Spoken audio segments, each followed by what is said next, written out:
di situ Paul merasakan mulai mendengarkan suara-suara samar, gamelan. Ya kan, kalau gamelan lah. Mantu. Assalamualaikum warahmatullahi wabarakatuh. Waalaikumsalam warahmatullahi wabarakatuh. Bertemu lagi bersama kami di segmen yang ditunggu-tunggu, yaitu obrolan horor.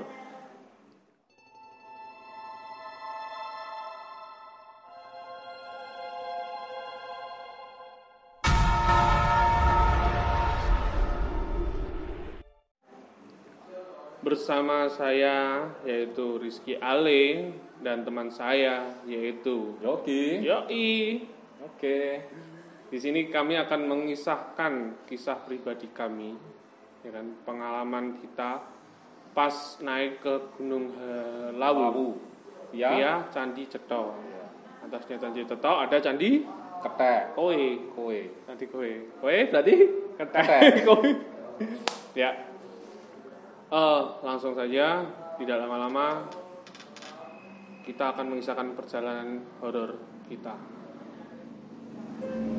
Waktu itu tanggal 12 Desember 2016. Setelah sekian lama gak ketemu, aku, Rizky, dan salah satu teman kami yaitu Kebo kumpul Kebo, maksudnya bersama teman kami yaitu Kebo. Namanya Fajar. Julukannya Kebo. Kita kumpul setelah lama gak ketemu. Waktu itu kumpul di rumah saya, kita ngopi, akhirnya pikiran untuk naik gunung. Karena kalau naik Gunung Lawu itu via Candi Cetho. Setelah deal, kita memutuskan untuk berangkat tanggal 16 Desember 2016. Jadi kita berangkat tanggal itu hari Jumat. Waktu itu kita kumpul di Terminal Maspati untuk membagikan tugas persiapan. Kita berangkat jam 9 atau jam 10-an kita berangkat dari Maspati.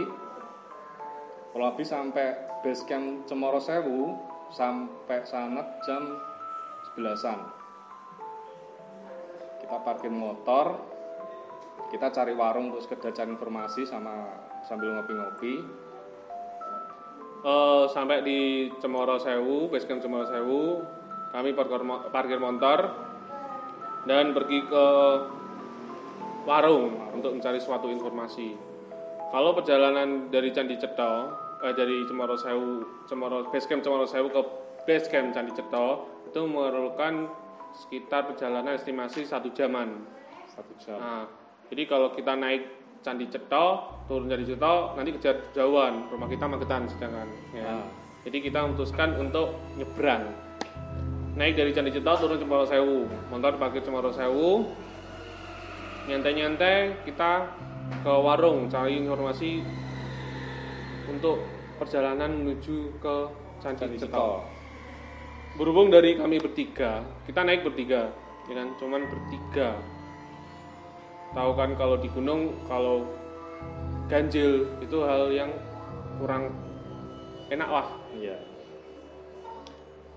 Apalagi kita bertiga itu tidak pernah naik Gunung Lawu via Candi Cetho. Ini pengalaman pertama. Iya. Pengalaman pertama. Kita cari informasi. Berhubung ibu warungnya itu baik, ya kan? Ibu warungnya baik, kita dicarikan tumpangan menuju arah Karanganyar. Kalau naik kol atau angkot itu dari base camp Cemoro Sewu ke Karanganyar itu sekitar 100.000 4 orang. Tahun berikutnya aku munggah Mas iku. Oh. Jadi setelah dewe munggah, tahun berikutnya aku munggah, gak terima aku. Nah, naik 100.000. Kalau dari sana kami itu turun di depan gapura arah Candi Cetho. Ada pertigaan gapura arah Candi Cetho. Nah, di sana kalau kita turun di situ lanjut lagi ke Pasar Kemuning. Ya. Pasar Kemuning. Kalau dari arah Solo itu bisa turun di Terminal Karangpandan, Karanganyar. Nah, situ Karanganyar, nanti dari Terminal Karanganyar menuju Pasar Kemuning sama. Ya. Sing ade medun kalau. Nah, Habis dari Pasar Kemuning, opsi yang bisa kita lalui cuman naik ojek dari Pasar Kemuning ke base camp Candi Cetha itu sekitar 20.000 tahun 2016. 2016. Terus tahun berikutnya aku naik lagi, iku mundak mas. Piro ya? Selawe. Selawe. Iya. Kita kacek dino tok lah. Kacek tahun. Tukang ojeknya podo. Gak kuat ngecek deh aku. Nah, kita naik dari Pasar Kemuning ke Candi Cetha 20.000. Sebenarnya nggak terlalu jauh dari Pasar Kemuning itu. Itu kita parkir nyampe di base camp itu sekitar jam 4 sorean. Iya, jam 4 sore. 4 sore. Kita nyantai, terus berhubung kita udah di Candi Cetha, sekalian menikmati senja, kita ke Candi Cetha dengan foto-foto. Balik lagi ke base camp, istirahat, nggak selang lama itu. Ada rombongan dari Jogja. Dan salah satu orang dari Jogja itu asli orang Blora. Nah, mitosnya kalau Candi Cetha itu, kalau Gunung Lawu itu adalah pelarian Brawijaya keempat. Brawijaya keempat dikejar oleh adiknya sendiri, yaitu adik Brawijaya 5. Oh iya. Bu, nek salah aku ben benernya lah. Sing benernya ben netizen karena itu kan penak lah.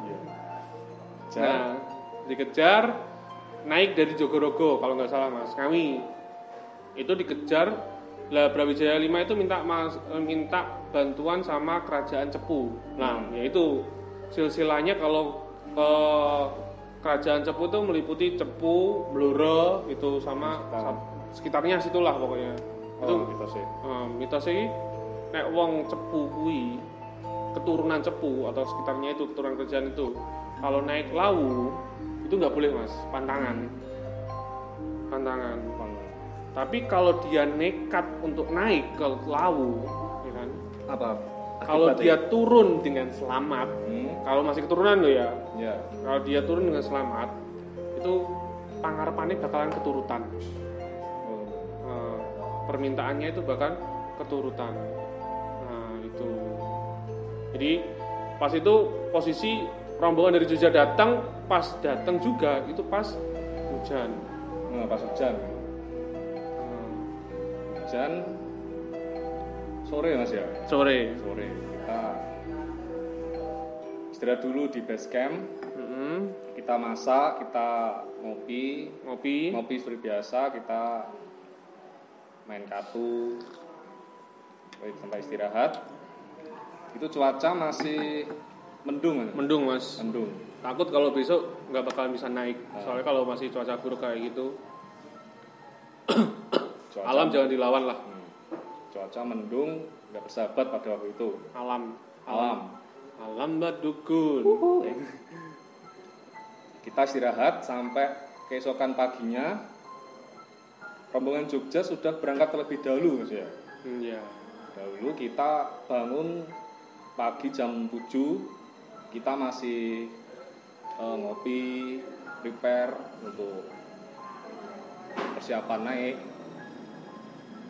Sarapan. Kemudian kita berangkat, kita jalan ke ngurusi Maksi dulu. Berapa? Itu sekitar 15.000 kalau nggak salah. Kalau nggak 10, 15 mas tahun itu. Antara 10, kalau nggak 15. Kita bertiga ngurusi Maksi. Kita jalan. Pertama kita lewat yang kita lalui sungai kecil. Ya agak kecil. Kalau kita sudah sampai situ berarti sedikit lagi kita sampai Candi Kowe. Candi Ketek. Kita berhenti sejenak lah di sana, foto-foto, video-video. itu ya agak kabut Mas ya. Kabut mulai turun gitu. Kabut mulai turun. Kita berangkat sekitar jam 8-an Mas ya. Kita berangkat sekitar jam 8. Kita mampir di Candi Ketek, foto-foto sebentar. Dan teman saya kan waktu itu cuaca agak nggak mendukung. Teman saya tak lirik kok apa kayak ritual versinya dia. Ritual versi dia dan kepercayaan dia. Iya. Saat itu. Mungkin dia sekarang udah kembali lebih baik ke jalan yang lebih benar. Sorry ya Bu, nek aku gak seneng ya bae jalan gak apa-apa. Anjen ngono. Wis kowe lho sing ngomong. Jadi dia ritual. Jadi kalau kepercayaannya njaluk ning bahe. Jadi kayak suatu gerakan yang nggak tahu lah, aku nggak paham. Tapi gerakannya itu kayak menyentuh tanah, habis itu kenaik. Ini. Hanya lembah. Iya, dia minta tolong ya. Kita positif aja, semoga emang perjalanan kita berjalan dengan lancar sampai puncak pulang dengan selamat. Iya. Niatnya itu. Gerimis kecil saat itu Kebu minta itu ritual. Alhamdulillah aman, terang. Kita lanjut perjalanan sampai di pos 1. Di pos 1 sekitar 1 jam perjalanan, dari jam 9. Jam 9-an ya Mas. Braseng pos 1. Pos 1 Braseng. Ali aku ya. Pos 1 Braseng. Belum ada apa-apa, belum ada tanda-tanda apa-apa. Kita lanjut lagi. Enggak istirahat lama, langsung ke pos 2. Sampai pos 2 1 jam dari pos 1 ya. 1 jam kayaknya Mas. Iya 1 jam, yang panjang kan 3 ke 4. Jadi pos 2 kita sampai pos 2 itu kira-kira pos 2 itu shelter ada di atas gini. Kita sampai pos 2 itu kondisi pos 2 itu ada kayak pohon besar diselimuti kain kayak kain Bali khas Hindu gitu. Iya khas Hindu itu. Hindu. Oh, Hindu. Kotak-kotak merah hitam. Kotak-kotak abang putih. Enggak. Jokowi itu. Jadi pohon besar di tengah, ya di jalan gini ada pohon sini sama sini lah, di tengah di pohonnya itu diselimuti kain itu. Itu di depan itu, tapi di shelternya kan di sini. Nah kita istirahat di pos 2 situ. Itu waktu jam berapa kira-kira? Jam 10-an lah Mas. Jam 10. Lancar kok, perjalanan itu lancar kita.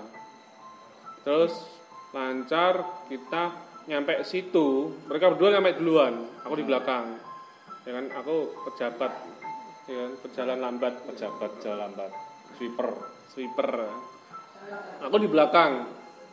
Mereka datang duluan, mereka foto-foto, video ala-ala nge-vlog, ya kan, santai. Aku sampai situ langsung duduk di bawah. Duduk di bawah maksudnya di tingkatan bawah. Itu kan ada beberapa tingkatan. Di sini ada tempat duduknya, di atas itu ada pohon yang sebelah kiri. Kalau kita menghadap sana itu pohon sebelah kiri dan shelter sebelah kanan. Mereka asik dan tiba-tiba aku mulai merasakan sesuatu. Ya kan? Apa ya? Aku posisi mulai pos loro merasakan cokot nyamuk Mas. Pos loro ki emang nyamuk akeh to kae. Iya, alas. Pos loro emang posisinya nyamuk akeh. Tapi aku di situ merasakan mulai mendengarkan suara-suara samar. Suara-suara samar. Gamelan. Ya kan kalau ting ting, wah gamelan lah. Kayak mantu. Tapi gamelan Jawa, kayak orang punya hajatan gitu loh Mas. Tapi Jawa, asli Jawa. Lama gitu dengerin. Itu lama Mas, sampai posisi paginya pun besoknya aku masih denger. Aku yang denger sih kemarin. Jelas. Tapi kan denger suara. Denger suara. Suara ya gamelan. Gak apa suara motor. Karena kelas 2 krungu suara motor itu rasanya gak sia-sia. Emosi gitu. Kira karena belajar kan produk butter ger-ger. Bawa sampai di atas permukaan laut krungu suara motor. Wah. Rasanya jadi aku iya Mas, mangkel lah. Aku jadi mangkel. Tapi aku ki suaranya beda. Merinding, aku posisi langsung merinding, cium bau-bauan, ya kan, kayak menyan. Mungkin kalau emang tahun berikutnya aku naik ke teman-temanku, emang pas itu tepat sama orang situ, orang kampung situ, naik juga. Jadi setiap tempat itu dia tancepi untuk kayak apa namanya, dupo untuk ya kepercayaan mereka gitu. Tahun berikutnya gitu, tapi pas saat itu aku bau di pos 2 tok. Pos 2. Bau di pos 2, wangi-wangian, dengar suara gamelan, dan satu lagi. Itu kan awakmu karo kebu kan ngetek aku. Ya kan, ya paling ngadep ngisor nyantai foto-foto ini, ya kan. Nah, pas posisi itu aku istirahat baru sampai itu. Suara gamelan, bau-bauan, terus aku melihat suatu sosok wanita di sebelah shelter. Jadi dia kayak nengok atau gimana ya mas, pokoknya badannya kan depan shelter kan. Posisi shelternya itu kan kayak shelter gubuk, gubuk. Wajib ini kalian bisa masuk rumah kayak rumah orang lama gitu loh, sing atape saka tahu daunan gitu. Iya, daunan ring-ring. Kayak gitu. Dia kayak nengok atau menunjukkan sosoknya gitu. Saat itu masih aku kaget, istighfar, astagfirullahaladzim. Ini kan, aku ngajak kalian, perjalanan gini wis, ayo disik, nyapa emang. Aku posisi ala aku akeh nyamuk aslinya aku ngerti kui. Oh no ya. Pas aku sama kebu pas di pohon itu nyamuk di situ. Lanjut jalan ke pos 3. Pos 3 kurang lebih perjalanan sekitar 1 jam ya lebih sedikit lah. 1 jam lebih sedikit kurang lebih. Kalau di pos 3 sebelumnya di tengah perjalanan pos 3 ya kan. ADW ketemu karo rombongan dari Jogja itu kembali. Oh iya, kembali dari Jogja. Kembali dari Jogja. Rombongan dari Jogja. Jogja kembali. Ya, museum lah. Jogja kembali. Bedo. Ketemu sama rombongan Jogja kembali. Maksudnya kedua kalinya kita ketemu lagi. Ketemu lagi dengan rombongan Jogja. Kedua kalinya kita ketemu. Sempat pas saat itu kita ketemu istirahat sebelum pos 3, ini gerimis. Pada itu gerimis. Mereka ngajak, ayo mas, cepet saudan, ngono toh. Nah, istirahat di pos 3. Ya, jadi posisi di pos 3 itu campground-nya cukup luas. Di situ ada mata air juga. Kalau nggak salah itu mata air terakhir kalau via Candi Ceto. Lainnya di atas itu sumber, bukan sumber sih, kayak gupakan. Nah di situ kita sempat istirahat bareng sama rombongan Jogja, tanya-tanya. Kalau tanya gini, amen camp ning di mas, ya kan? Sampai camp ning di mas, neng pos 5 mas, nekat nek mau udan piye mas? Ya gak apa, aku go mantel kok, njawab ngono. Ya aku cuman mereka berempat kalau nggak salah. Kami ya, oh iya mas, insya Allah aku nyaku emang pos 5 ADW ya. Iya, pos 5. Ya moga-moga ketemu mas ya. Mereka berangkat duluan, kita santai di pos 3, nunggu agak terangan, gerimis itu posisi udah agak reda, mereka berangkat, kita masih stay. Break sebentar. Ngopi mas. Setelah break kita lanjut ke pos 3. Di pos 3 cuacanya agak mendung pada waktu itu ya, mendung, hujan gerimis. Kita jalan, pas di tengah perjalanan kabut mulai turun tebal. Perjalanan sekitar, kita udah melanjutkan perjalanan sekitar 2 jam ya mas. Ya, 2 jaman. Tapi belum sampai di pos 4. Sedangkan estimasi dari pos 3 ke pos 4 kuwi cuman 1,5 jam. Berhubung kan cuacanya buruk, gak bersahabat pada itu, kita berhenti lagi, kita rembukan. Gak kepompong berarti? Gak kepompong. Persahabatan bagai kepompong. Kita break sebentar, kita rembukan, dilanjut apa balik lagi lanjut atau ngecamp di situ. Atau ngecamp di sini. Saat itu kita menemukan satu center, ya kan centeran maksudnya dataran lah, datar nggak miring, nah turun miring, untuk nih tenda miring turun lah enak. Nggak enak. Ya pada waktu itu kita break sebentar karena cuacanya buruk. Musyawarah dilanjut apa bangun tenda di situ. Nah Kebu pada waktu itu bilang camp di sini aja gitu aja. Sedangkan aku nekat untuk naik ke pos 4. Soalnya kita udah berjalan 2 jam kok pos 4 nggak kelihatan juga. Nah, sedangkan kowe ya milih manut ae. Manut ae. Oke lah kita jalan. Coba kita jalan lagi sedikit. Barangkali pos 4 sudah di depan sana. Iya kan?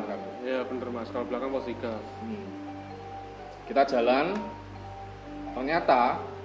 Ternyata itu pos 4 belum terlihat juga. Jalan udah kayak lorong gua gitu, gelap, bener-bener gelap. Jadi cahaya itu udah gak ada yang masuk dan kabut pula. Ya kan? Biasanya kan kalau kabut itu pertanda hujan. Jadi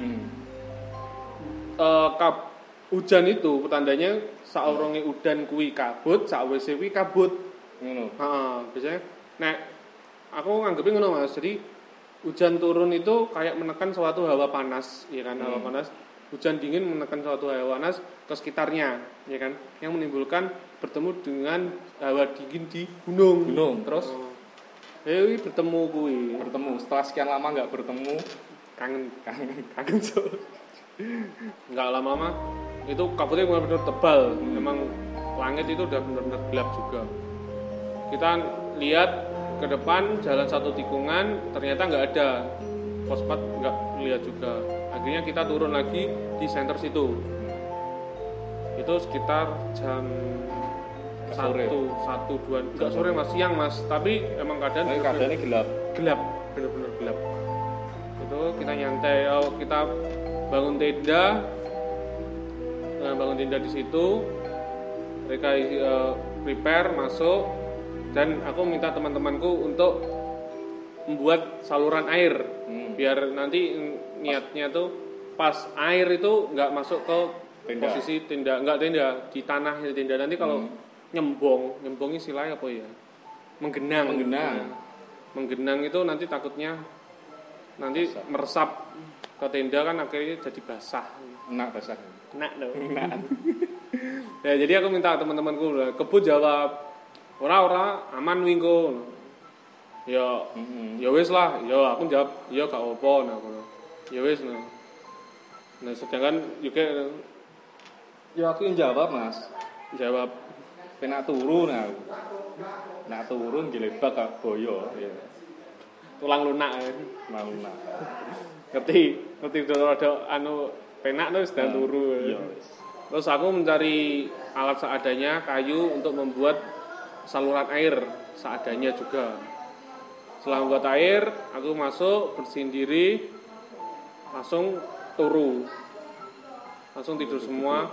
Itu sekitar jam 2-an Mas ya. Jam 2 kita langsung. Jam 2:30 lah tidur. Itu berhubung masih siang, kita pikirnya nanti nggak lama hujan akan reda. Tapi pas saat itu juga hujan benar-benar lebat pol.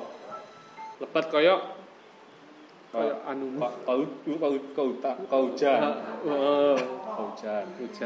hujan. Nah itu kita istirahat. Jam bangun sekitar sebelum maghrib jam 5. Kita bangun jam 5. Seperti biasa kita masak air, ngopi, masak makan lah. Biasa sambil isi waktu. Saurunge Kebu Mas. Saurunge Kebu kan tangi to, tangi. Sing buka inisiatif metu sik dhewe kan Kebu. Oh iya Kebu. Buka tenda set. Ternyata dalane kaya air terjun. Iya, pas antar kali gitu kayak. Jadi terus bener-bener banyune banter. Dari Kebo ngomong ini enak kan pisan. Ngomong piye? Yo yo to, ditolong karo mbahe to.